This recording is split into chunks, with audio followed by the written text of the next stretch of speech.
Hello, everybody. Welcome back. It is time for another episode of Blitz Boys here on the Jackwagon Sports Network. Uh, Thank you, everybody who checked out our last week's episode, the Group of Five season preview. We're excited to bring you the Big Ten preview today. Slade, you and Nick are both diehard Penn State fans, obviously. You're trying to switch your allegiance to Texas, but right now you're a Penn State fan. So obviously we have a lot of interest in the Big Ten. It's also one of the best conferences out there year in, year out. It provides unlimited entertainment from top to bottom. And so this is one that we're really excited to do. It's gonna be a lot of fun to talk about this week. So first up, obviously Northwestern has been in the news a lot here recently. It came out that there was hazing allegations. Pastor Gerald went under internal investigation. Their school newspaper released an article stating everything that they found. Um, they were accused of hazing, especially incoming freshmen. They did what's called running, whereas if they made a mistake or something in the game, they would run them after practices and stuff. And obviously, nothing that you want to hear. A little surprising that this is something coming from a Northwestern school, but nonetheless, nothing that or something that you never want to hear come out from the school. Pat Fitzgerald ends up getting fired. So, Slade, I just want to get your thoughts on the whole situation, and then where you think that leaves this Northwestern team heading into the season. Yeah, I mean, I think altogether it's odd. I mean, it would be different if there's like a lot of back and forth with their team being up and down and stuff like that. But I mean, they've just been down, it seems like. I mean, what were they, 1-11 last year? Yeah, Uh it's definitely sucks to see, but coming from a place where uh coaches should be fired for wrongful doing, yeah, I think that it's the right move. I think that they would have gotten even more handed down to them by the NCAA had they elected to keep him as their coach. But I don't think that this changes anything for them, at least in the immediate future, because in terms of like what was it? Do they get less scholarships, stuff like that, right? I'm assuming it's the same thing that they hand down to. I don't think that anything's been announced yet as far as penalties or anything I'm like just assuming that Fitzgerald. that's what'll Yeah, happen. They'll most go likely, five yeah. years with 5 or 8 years without being able to compete in a bowl game. They'll have a big fine, and then another thing will be loss of scholarships. But I mean, I don't know that that can really affect the team and where they left off last season. I mean, they ended the season, I think, on a 10-game losing streak, 1-11, like I had said. Obviously, there's not much room to get worse, but if my assumption is a lot like what happened with Penn State is in the next couple of weeks, you're going to see a lot of people that were looking at playing time there transferring out because they're looking to try and end up in a bowl game at the end of the season, even if their team is going 9-5 or something and they're not winning the conference. They're hoping to get in a bowl game and get that extra TV time at the end of the year, which is not going to be something that my assumption is I don't think that Northwestern is going to be playing in a bowl game for a while. Yeah, I think even without this, I think Northwestern had the possibility of getting close to bowl eligibility this season. They're bringing some talent back, and they also brought in a few transfers. They got Ben Bryant from Cincinnati, a wide receiver from Michigan and Arizona State. So I mean, they had the potential there to have a solid season. And I was never a Pat Fitzgerald fan. I thought the team could have done much better. They opted for stability over getting to I think a higher plateau. But at the same time, I think with Northwestern, you got to look at the academic side of it. Is that that's a very academic, prideful school, and they weren't going to lower their expectations for incoming freshmen or anything like that. It's a lot like the Stanford situation, where Stanford had a string of really good years where they were bringing in high end recruits who were also doing super well in the classroom. Um, but even now, they're struggling to find that. And I think Northwestern is much of the same, where these really good players don't want to go to these schools where they're not gonna stay there the whole career. They're not going there for the academics. They're going there, to get their 2 years out of the way and then head off to the NFL. And I think that's what puts schools like Northwestern and Stanford, and a couple of the high-end academic schools at a disadvantage. Um, but overall, I was not a fan of Pat Fitzgerald. I think he kinda lucked into his 2020 season with the shortened year, and then also just his team remained one of the healthiest throughout the whole season. Um, they were at the number 8 in the college football playoff poll at one point, and then got steamrolled in the Big Ten championship game by Ohio State. Um, their schedule this year could have gone either way when you look at it. They start at Rutgers against UTEP, Duke, Minnesota, Penn State, and Howard are their first 6 games. Uh, there was talk there that they could possibly be 4-2. You know, if they got a couple breaks going their way. I think at this point they're going to be 2-4 heading into Mm. the bye week after week 6. And so I think it's going to be a very difficult season for them. And when you lose a head coach and a leader, regardless of how you view that coach, when you lose that coach so close to the beginning of the season, it definitely affects your teams in ways that were unforeseen. If this would happen in spring, or even earlier in the summer, I think the team itself would have been able to rally and cope a little bit better. Like you said, obviously there's going to be some kids transferring out now. I think one or two players have already announced that they are transferring. I think the team is just going to take a while to find its footing this year. And I think it's going to be another rough season for them as well. And Uh, one thing that I did want to mention real quick is that it doesn't necessarily mean that some of these guys that are were not involved in any of the allegations and stuff need to transfer out. I mean, yeah, what's his name? Carl Nassib. He played with three different coaches at Penn State, made it into the NFL, and played for like 7 8 years. I mean, he's there's ways of playing at a school that has a tarnished name right now, and still being able to live out your dreams of getting to that next level. yeah, absolutely. It'll be interesting to see kind of where the head coaching search goes. Northwestern is a school that's put a lot of money into their athletics. It may not seem like it, but they're getting ready to build a whole new football stadium and football facility. Their basketball team is usually year in year out one of the top teams in the Big Ten. And so this is a school that has really started to invest into their athletics, which was again surprising to me, just with how mediocre their head coach has been. That they didn't want to move on from him and try and find somebody better. Obviously, I don't think anybody at the the high up level knew what was going on here with the hazing and stuff.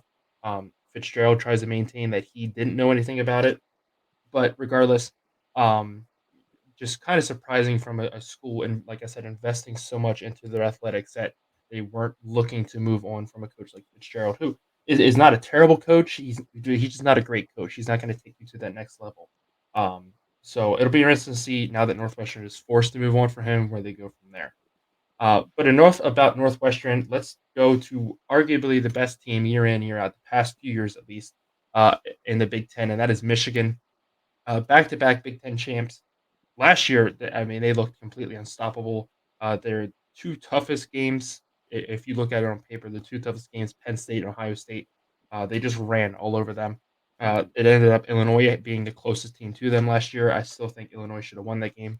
Little suspect officiating, but we're not here to argue that.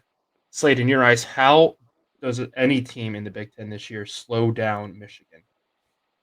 Yeah, so I think that it's definitely going to have to come from a defensive standpoint that they're going to have to be able to.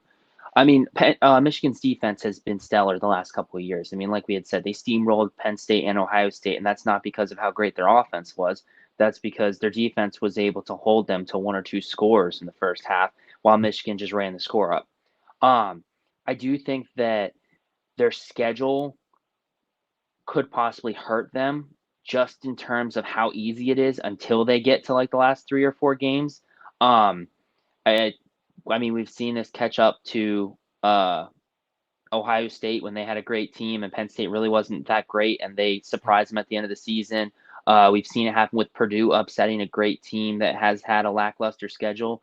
So I think that if anything, their schedule not kind of being spread out in terms of, hey, we have a big game this week, like we need to work on a lot of things, not necessarily, hey, we're playing Indiana this week, like we still need to work hard, but we can make a lot of mistakes and still win by 30. Yeah. Also, before we continue to talk about this, so Yahoo Sports, I'm reading this live off of Twitter.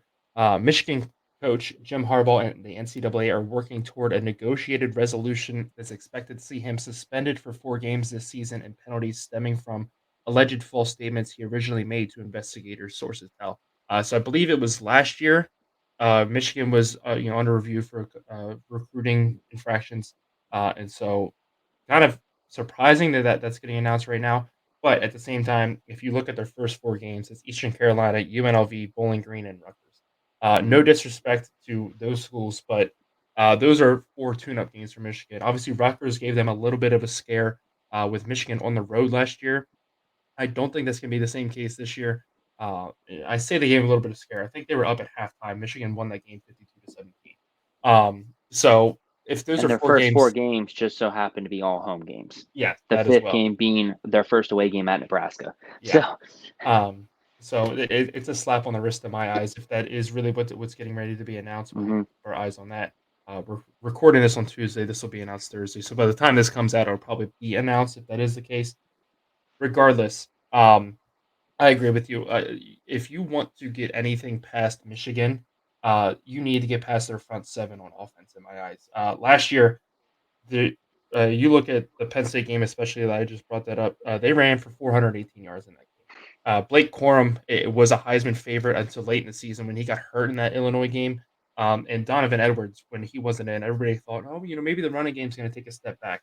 He goes in the Ohio State game and rushes for 297 yards, or Mhm. excuse me, 252 yards. The year before, they ran for 297 yards against Ohio State.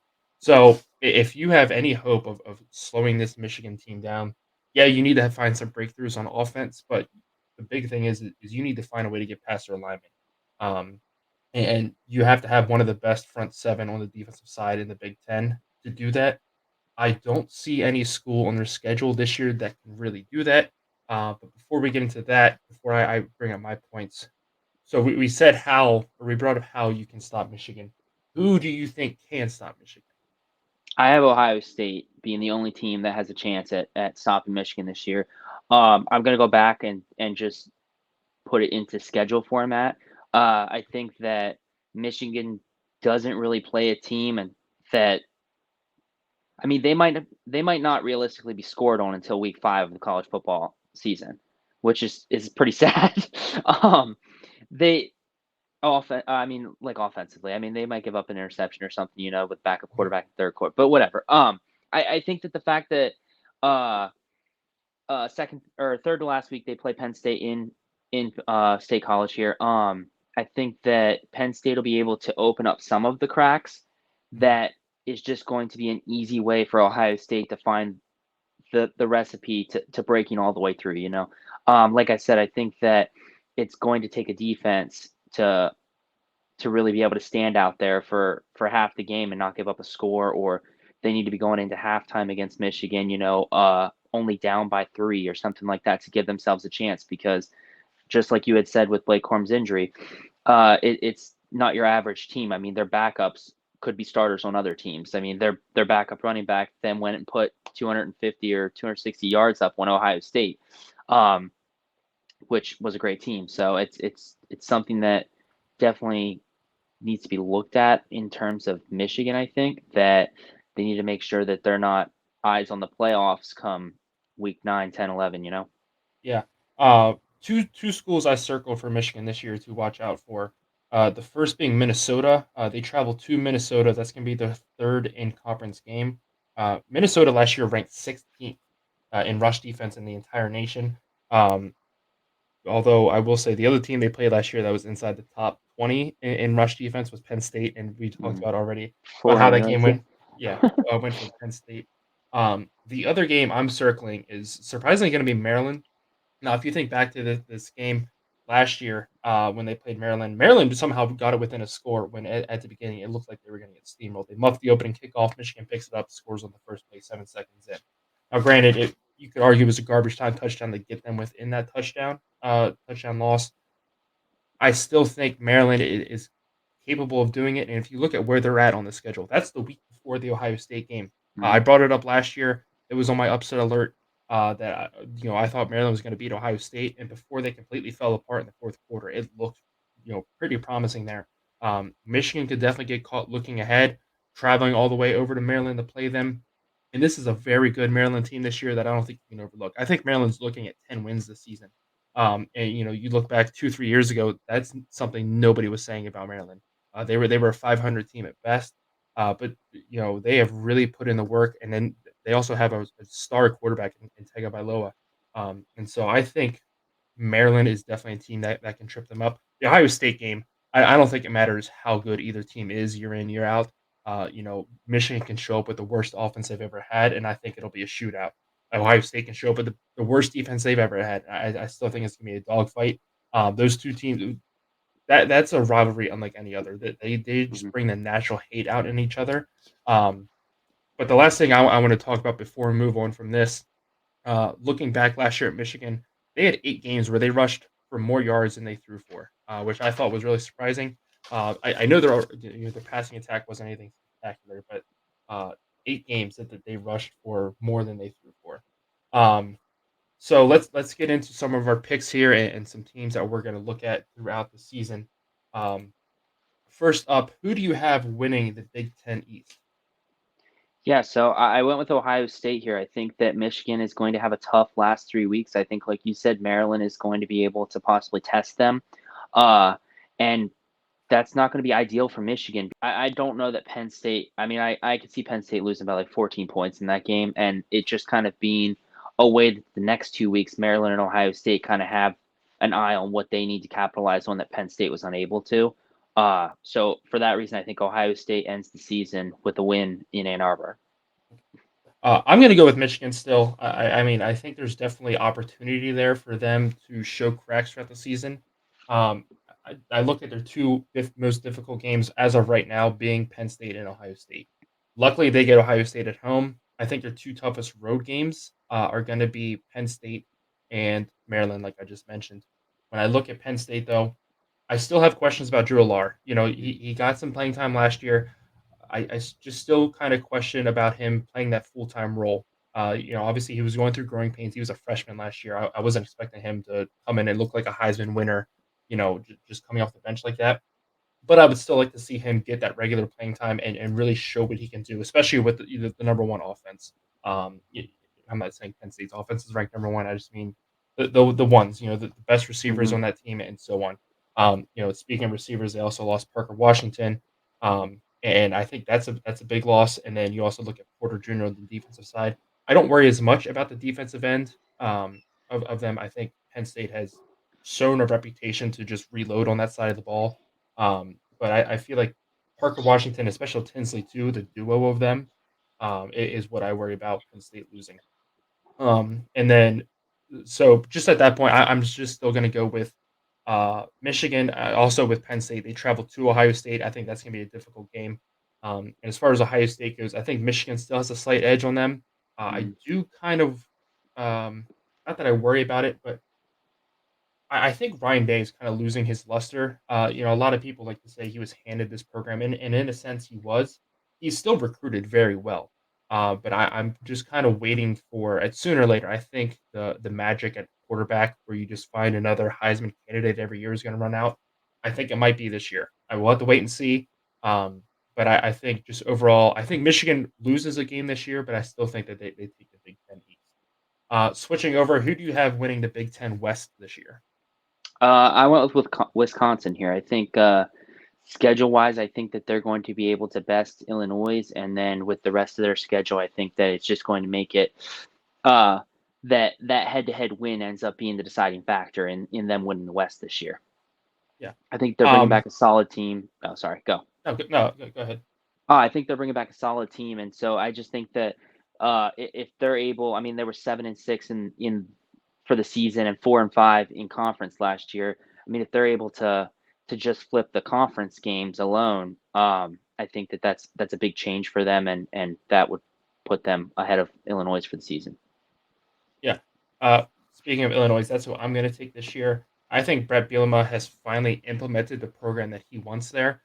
He has pulled these guys out of being one of the worst teams in college football as a whole into one of the best teams in the Big Ten, especially in the West. There were a few bad breaks away from ending up in the Big Ten championship game last year. I still think, like I said earlier, they had that Michigan game. I think the refs took it out of their hands. But I think overall, this is going to be a much improved team this year. I understand they lost some of their key defensive pieces, and Dark Angelo and Witherspoon and also Sidney Brown, three of the best, secondary players in the Big Ten last year. But Trayvon Nicholson, yeah, I think is going to be an absolute standout stud this year. I think their offense honestly takes a step forward. Um, Luke Altmaier comes back at quarterback. He showed really. promising signs Mhm, last year, and I'm excited to see him take another step, and I think Illinois is gonna be a very difficult team to beat. They have a pretty favorable schedule too. They get Penn State at home, which I think is gonna be a difficult game for Penn State on mhm. the road. Um, and then they get or they go to the road on the road, at Purdue, home against Nebraska, at Maryland. They get Wisconsin at home. They do have to travel to Minnesota and Iowa, though.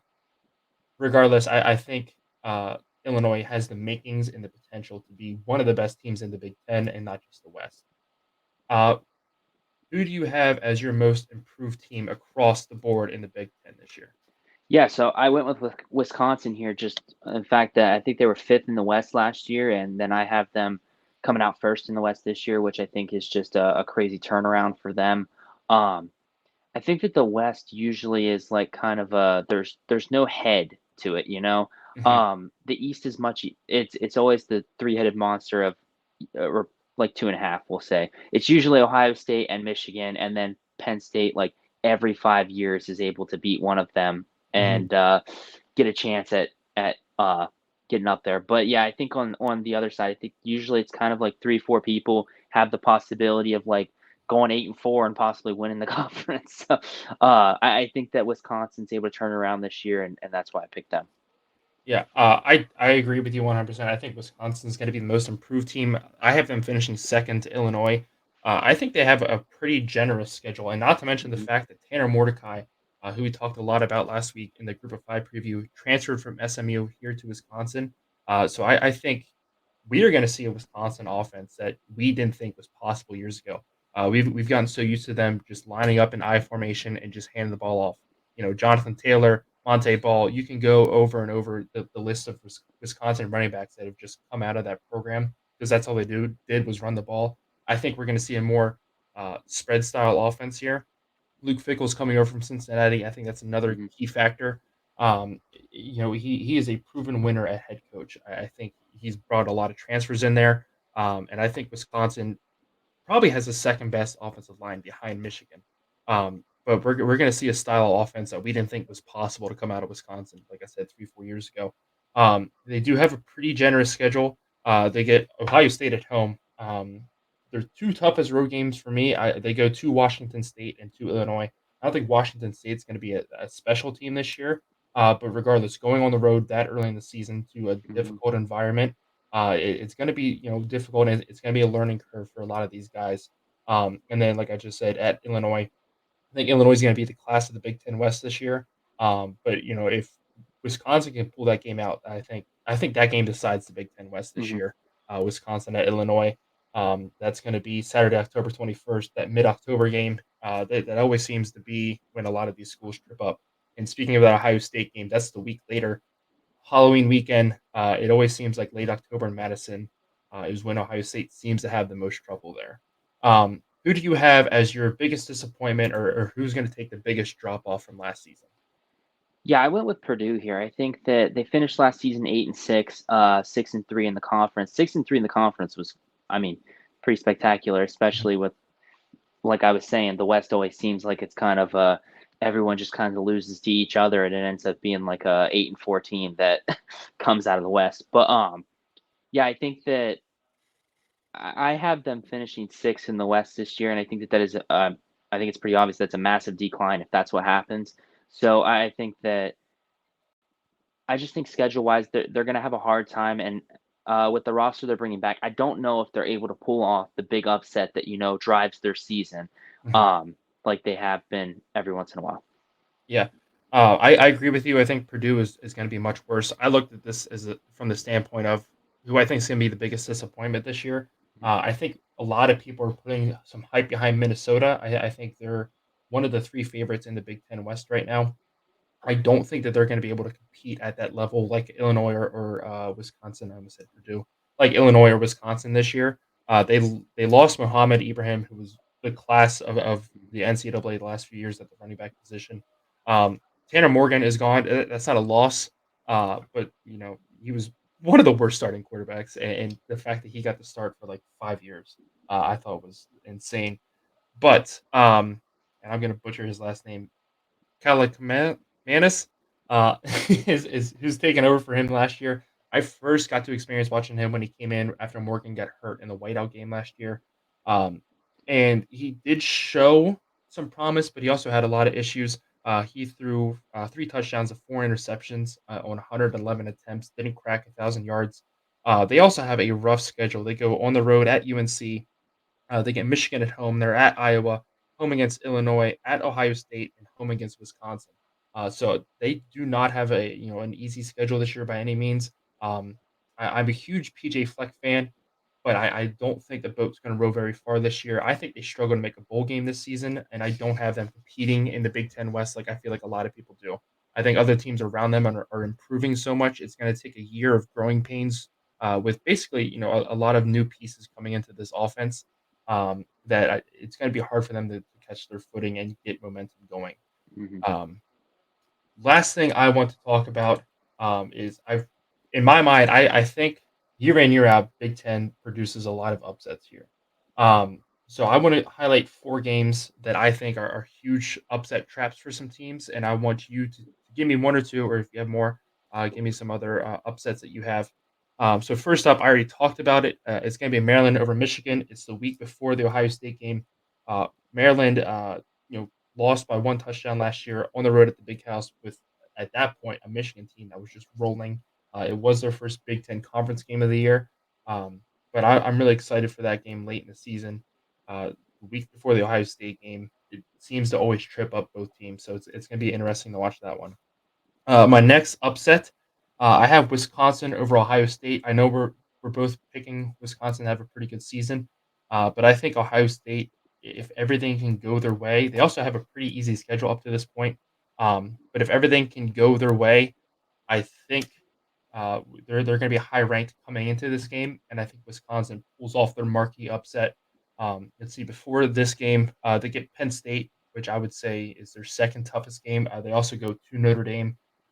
So if they can survive both of those games, they're going to be pretty high ranked coming into this matchup, and I think Wisconsin can beat them. Late October in Madison is just a different environment. I think there's no way this isn't a night game. And when you get jump around playing at 8 o'clock at night, it gets pretty raucous there. Um, my next pick, we talked about them earlier. I'm going to take Northwestern over Iowa. This is going to be technically a neutral site game. It's still in Chicago. It's going to be held at Wrigley Field. I think at this point in the season, Northwestern is going to be desperate for a marquee win and to something to hang their hats on going into the next season. And I think Iowa's a perfect opponent for that to happen to. Iowa usually seems to somehow back into a 1 or 2 loss record by that point in the season, so they might even be ranked. So I'm going to take Northwestern over Iowa. And the last one, you're not going to like this. I'm taking Illinois over Penn State. Like I said, Brett Bielema is just rolling with that system right now. He's getting good recruits in there. He has those guys believing in themselves. I think that's dangerous. Um, this is going to be. I don't know if this is their first Big Noon kickoff, but it's the first one I can remember that Illinois will be hosting Big Noon kickoff. I think that's going to be an amazing environment to see. The school can finally get behind a winning program. Penn State also for some reason seems to struggle on the road early in the season in their Big Ten matchups. We saw it last year with Purdue. Week 1, they kind of struggled. They ended up pulling out the win, but I think if you're going to play this Illinois team close, that spells a recipe for disaster. Illinois also had the number 3 total defense last year in all of college football. So I'm expecting it to be a difficult game for Penn State. Uh, are there any games you're looking at that you see as upset potential for this season? Yeah, so I mean, I think I have one game. Last year, Michigan State was able to upset Illinois, which was I think it was like 23-15 was the final score there. I think this year Michigan State's big win is going to be against Maryland. I think like you, I have Maryland being uh, realistically, I think that they're right there with Penn State, just losing the head-to-head at the end of the season. But I think in terms of record, I think that they're going to be hand in hand. But I think Maryland's going to end up having a loss, and I think it's going to be to Michigan State. I think Michigan State's got a record of every year kind of getting a close one squeaked out against someone or having like a super tight game with Michigan. I don't see them having a tight game with Michigan this year. So I'm going to be watching. I think it's week 4, Michigan State versus Maryland. Yeah, that's definitely a good game to watch out for. But I mean, before we stop, when I look at the Big Ten East, I look at it in tiers. I think there's three Mhm. tiers. There's a top tier, which is Ohio State, Michigan, and Penn State. There's a middle tier, which I think is Maryland by itself. I think Mhm. Maryland is the only school that is reasonably close enough Mhm. to those top three, and I don't think they're anywhere near as bad as the next three, which is Michigan State, Rutgers, and Indiana. And so it'll be really interesting to see how Maryland can contend to get themselves a little bit closer. It's weird. Everybody calls it a rivalry. We talked about this last year. Penn State Maryland is not a rivalry, and I it's for some reason they're just not able to get any momentum to get themselves even kind of close to Penn State. Penn State always seems to just hang 50 on them and not even think twice about it. So Mhm. it'll be interesting to see to see what Maryland can do to kind of close that gap to Penn State because whenever they play Michigan and Ohio State, they seem to keep it close. So that'll be another interesting storyline.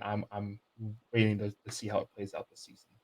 Yeah. But that'll do it for our Big Ten preview this week. Thank you guys so much for checking us out. We'll be back next week with the ACC. If you haven't seen it, go back and watch last week's episode where we previewed all the group of five teams in the ACC. We'll also be adding Notre Dame into that and look over Notre Dame's schedule this season.